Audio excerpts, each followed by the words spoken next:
আসসালামু আলাইকুম ওরহমতুল্লাহি ওবরাকাতুহ। হামিদা ওয়া মুসাল্লিয়ান আম্মা বাদ। সম্মানিত দর্শক, আমরা আলোচনা করব যে নতুন বছর আরম্ভ হতে যাচ্ছে। আজকে 31 তারিখ, কালকে 2025 আরম্ভ। তো যখন নতুন বছর আরম্ভ হয়, আমাদের মধ্যে বড় একটি দল যারা এই নতুন বছরকে উদযাপন করে, যারা এই নতুন বছরকে একটি উৎসব হিসাবে নেয়, এবং অনেক যুবক ভাইয়েরা এমন রয়েছে যারা সারা বছর কোনো খারাপ কাজ না করলেও দেখা যায় তারা এই জানুয়ারি মাসের 1 তারিখে যখন নতুন বছর আরম্ভ হয়, তখন তারা অনেক ধরনের হারাম কাজে লিপ্ত হয়ে যায়, অথচ এর পূর্বে সেই হারাম কাজগুলো তো কখনো সে করেনি। কারণ তার মাথার ভিতরে রয়েছে যে একটি নতুন বছর আসলো, আমার জীবনে একটি নতুন বছর যোগ হলো। এই কারণে সে অনেক ধরনের হারাম কাজে লিপ্ত হয়ে যায় এবং উল্লাস করে থাকে। আপনি একটু চিন্তা করে দেখুন, একটি বছর পার হয়ে আর একটি বছরে আপনি পা রাখলেন, তো এটি আপনার জীবনে সময় অ্যাড হলো না বা সময় যোগ হলো না, বরং আপনার জীবন থেকে একটি বছর কম হয়ে গেল এবং আপনি আগের থেকে এখন আরো একটু মরণের নিকটবর্তী হলেন। তাহলে একজন বুদ্ধিমান এই নতুন বছর কশ্চিনকালেও উদযাপন করতে পারে না। একজন বুদ্ধিমান কশ্চিনকালেও এই হ্যাপি নিউ ইয়ার বলতে পারে না।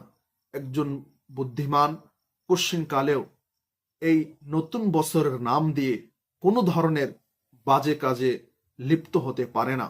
কারণ সেই ব্যক্তি ভালো করেই জানে যে আমার জীবন থেকে আরো একটু সময় কম হয়ে গেল, আমার জীবন থেকে আরো 1 বছর কম হয়ে গেল, আমি আরো 1 বছর মরণের নিকটবর্তী হলাম।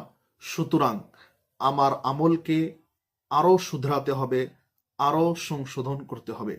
এবং এই ধরনের কাজ থেকে আল্লাহর রসুল সাল্লাল্লাহু আলাইহি ওয়াসাল্লাম আজ থেকে 1450 বছর পূর্বেই উম্মতকে নিষেধ করে গেছেন যে যেই কাজগুলো ইহুদ এবং নাসারা তারা যেই কাজগুলো করে বা তাদের যে কালচার, তাদের যেই সংস্কৃতি রয়েছে, ওই সমস্ত কাজ মুসলমান কশ্চিন কালেও করতে পারবে না।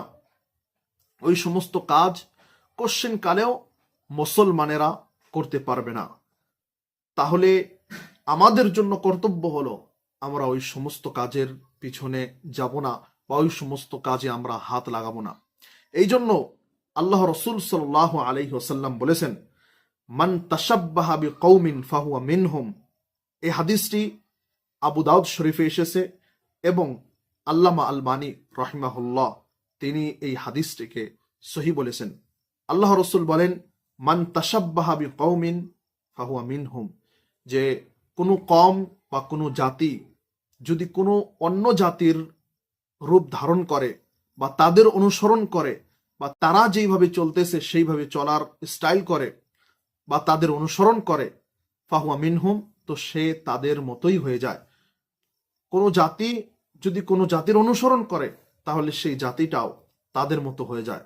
এবং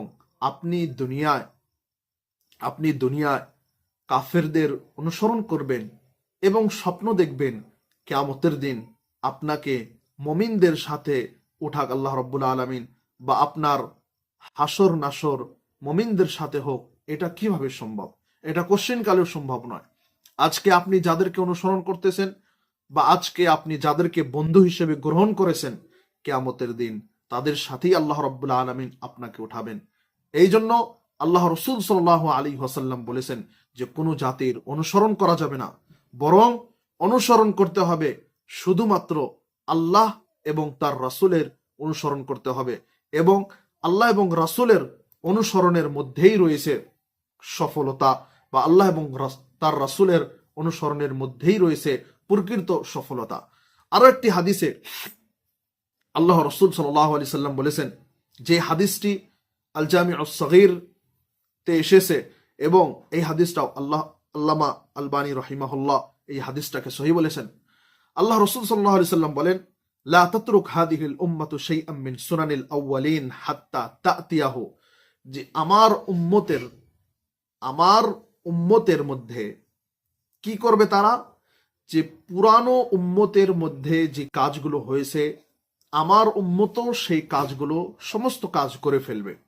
তাহলে একজন জ্ঞানী মুমিন, একজন জ্ঞানী বান্দা, সে সব সময় দেখবে যে আল্লাহ রাসূল সাল্লাল্লাহু আলাইহি সাল্লাম পূর্বের উম্মতের যেই কথা এবং কাজের কথা বলেছেন আল্লাহর রাসূল, তো সেই বস্তুগুলো এই উম্মতের মধ্যেও আসবে।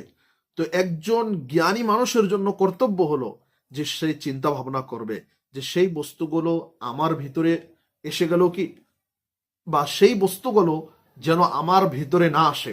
একজন জ্ঞানী মানুষ এটার চেষ্টা করবে যে ওই পুরানো গুণগুলো বা পূর্বের উম্মতের যে কাজ এবং কথা, যে তাদের যে সংস্কৃতি, তাদের যে কালচার ছিল, সেই কালচারটা যেন আমাদের ভিতরে না আসে। এটি একজন জ্ঞানী মুমিন সব সময় চেষ্টা করবে।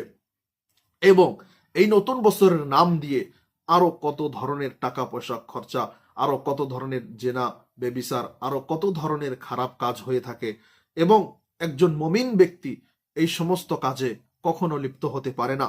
সে অনেক টাকা অপচয় করতেছে, সে জিনায় লিপ্ত হচ্ছে, আরো বিভিন্ন ধরনের খারাপ কাজে সে লিপ্ত হচ্ছে।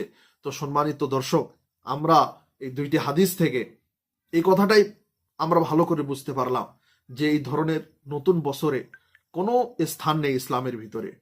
আল্লাহ রাব্বুল আলামিন আপনাকে যতটুকু সময় দিয়েছে ততটুকু সময়ই আপনার জন্য গুরুত্বপূর্ণ। একটি বছর পার হয়ে গেল, একটি নতুন বছর আসলো, সেটাকে আপনি অনেক সম্মানের নজরে দেখবেন, এটি নয়।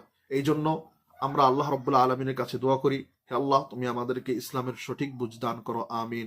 ওয়া আখিরু দাওয়ানা আনিল হামদুলিল্লাহি রাব্বিল আলামিন।